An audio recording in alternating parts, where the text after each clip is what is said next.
Hello, it's Diali Cole Mercado, and I'm going to present on the transformational and transactional leader. Experiences with both styles of leadership and the counsel to make them more successful.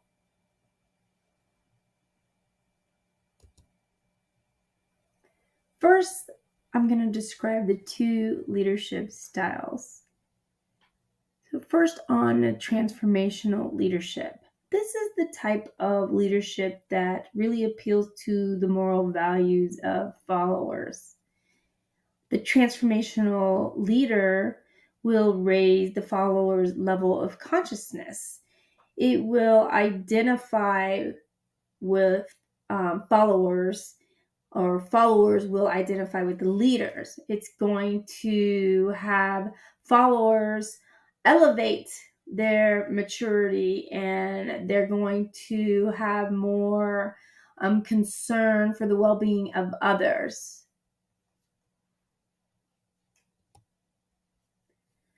Where transactional leadership really appeals to the leaders and the followers' self-interest. They're more interested in the exchange process, like what are they getting out of it? There's a contingent reward. Management by exception. This is where it's kind of like a give and take. I'll do something for you, you do something for me, or I'm going to do something for you, but I'm going to get something out of it.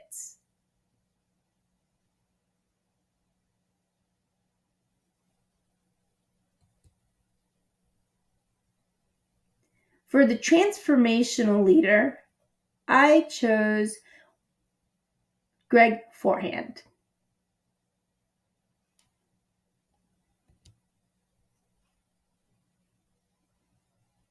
Greg Forehand was a transportation and security manager for the Orange County Convention Center in Orange County, Florida, which was the second largest convention center in the nation when I was working there. My position at the Orange County Convention Center was the transportation and security supervisor. The position with the Orange County Convention Center was a government position, but it was also slightly corporate because it made money for the government. So it was an event style position. They literally made money all the time, if you've seen it maybe on the news, all the event style businesses that came there and had events that made millions and millions of dollars for Orange County and the city of Orlando all the time. Greg Forehand was a retired Army major. He was with the military police branch for most of his time in the military. He was raised in Orlando, Florida before he went into the military. He was very involved with the community groups and events that were in Orange County and surrounding areas. He also loved to play golf, and he spent a lot of time with his family and a lot of his fraternity brothers. He spent a lot of time with fraternity anything.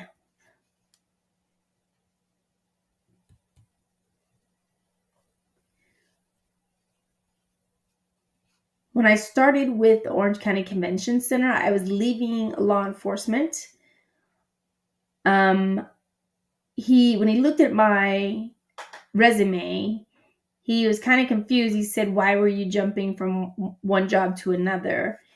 And I explained to him, I said, if you look at the dates on my resume, you'll see that I left law enforcement, but I actually worked 4 jobs at one time after leaving law enforcement. I was working one law enforcement position, making a specific amount of money, and I knew I had to make the same amount of money to pay the same amount of bills. So he said, okay, well, let's just disregard all that, and I'm going to start you with a clean slate, which is something that I appreciated. He also allowed me to do my job and additional duties without any question. He said, if you can do it, you can do it. He also put on pressure to make sure that I allowed the security and transportation department shine. He wanted me to make sure that there were no issues with the security and transportation department. I had to attend meetings and make sure I didn't make anybody look bad, especially him. I couldn't let the Orange County Convention Center look bad. I couldn't make myself look bad. And it was really hard being in the security and transportation division because we had large events. Transportation was always an issue. Security was always an issue. So most of the complaints or most of the issues that we had were coming to the security and transportation division. So most of the finger pointing was coming towards me or the department. Greg Forehand did encourage my decision to go back to school. He did encourage my decision to go to Army Leadership School.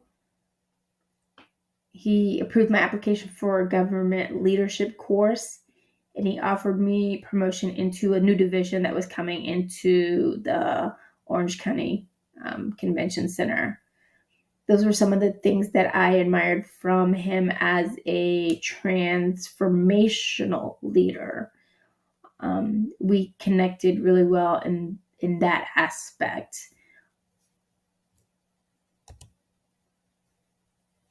I found that some of his shortcomings was that he didn't show a lot of emotion. It was, this is what needs to be done, get it done, have a nice day. He did not connect with a lot of team members. They did not see his organizational goals. And also they didn't understand him as a military person, or they didn't understand his connection with law enforcement, because he did have a lot of friends that were in law enforcement. Like he was friends with the chief of police at the time, which was Jerry Demings, who is now Orange County mayor. But back then he was the Orlando chief of police, who was then he became the sheriff, Demings. He also found team members lazy because they weren't go-getters. So to him that was very lazy.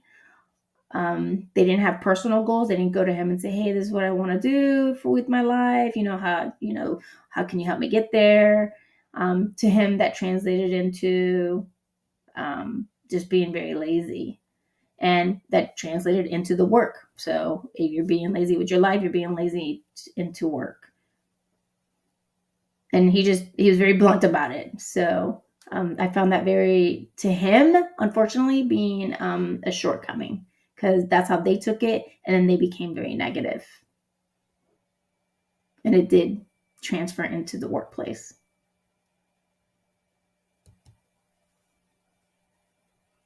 I found him to be a transformational leader. He was very short when he spoke, when he acted, just short, to the point. This is the way it is.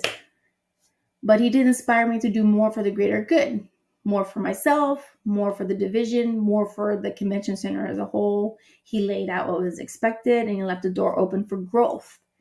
I appreciated the opportunities that he provided me, and I never wanted to disappoint him. I always was provided an open door. I could walk through that door, and then I could go find another door and just continue growing. And I grew a lot under his leadership.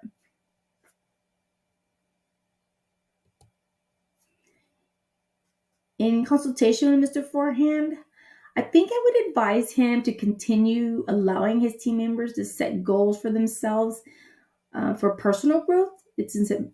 I find that it would be important for their professional growth, and important for themselves. As a transformational leader, he should also consider inspirational motivation to communicate an appealing vision for themselves, and for the division as a whole. Maybe show more charisma, and then they would put forth more effort for the division as a whole, the company goals. And then maybe they would want to set goals for themselves too. For the transactional leader, I chose Will McCurdy. Will McCurdy was a patrol sergeant in West Patrol at the Winter Park Police Department in Winter Park, Florida. That's one of 13 cities in Orange County, Florida. My position there was police officer on patrol on midnight shift. Will McCurdy was known for his work in undercover work in the police department, and he was also with the Metropolitan Bureau of Investigations for a long time. He was highly educated and highly respected among his peers, and with leadership with many divisions and many agencies when he worked for the NBI and with Winter Park Police Department as well. He was very low key and even keel, which I learned what that was while I worked for Winter Park. I had never heard that terminology before, but he had that type of personality. He was also pretty private, a private personality.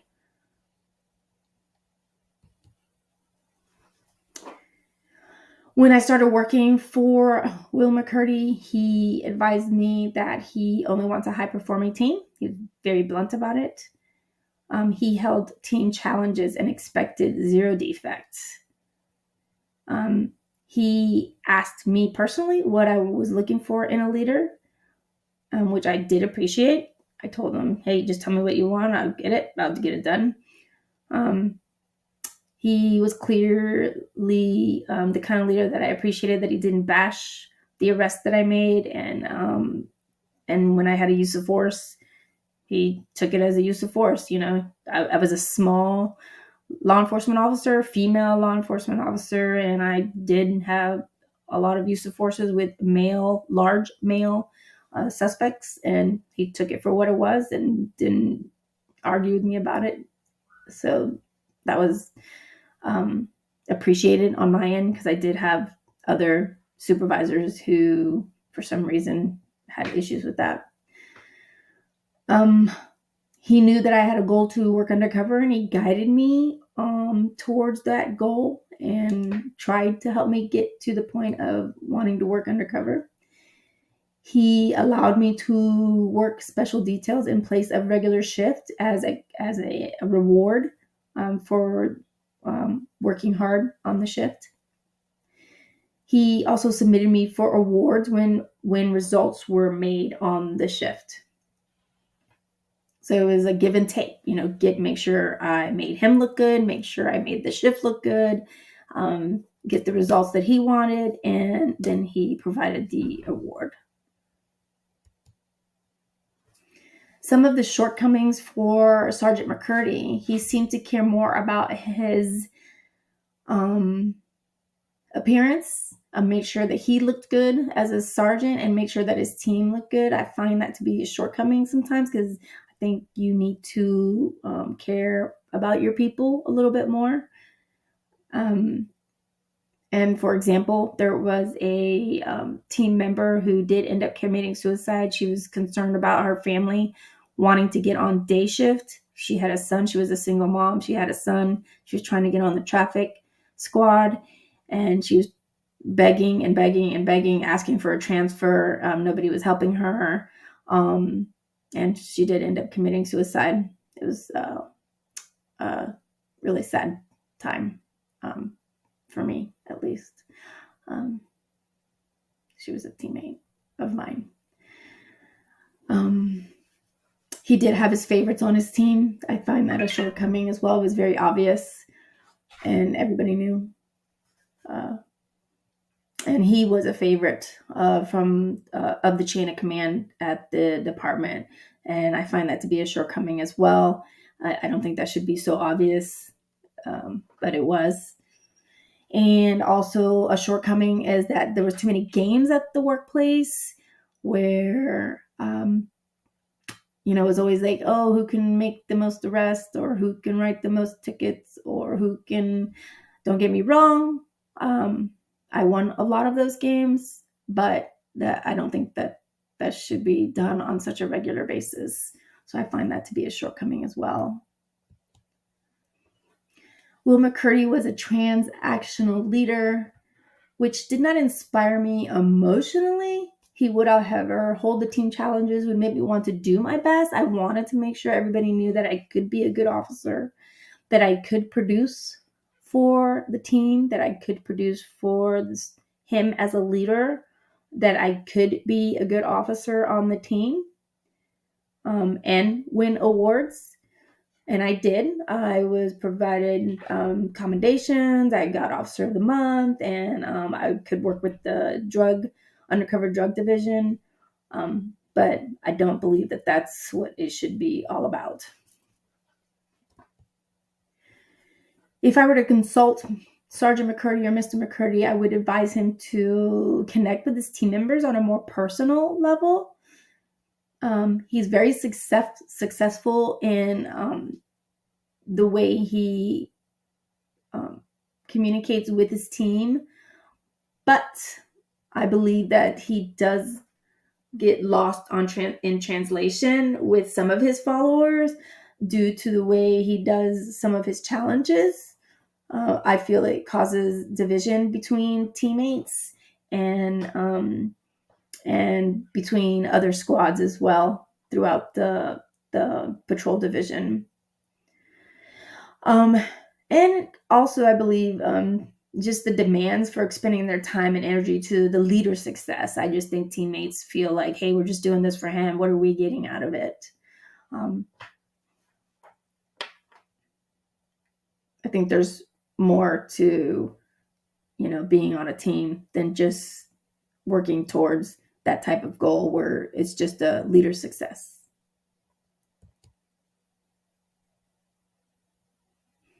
So both leaders and leadership styles provided me with success. I had to learn how to operate around each leader and each style. They were both very different, but I did learn a lot from both of them. It took some finessing, of course, but it did work for me in both ways. And I think it could work for anyone as long as they figure it out.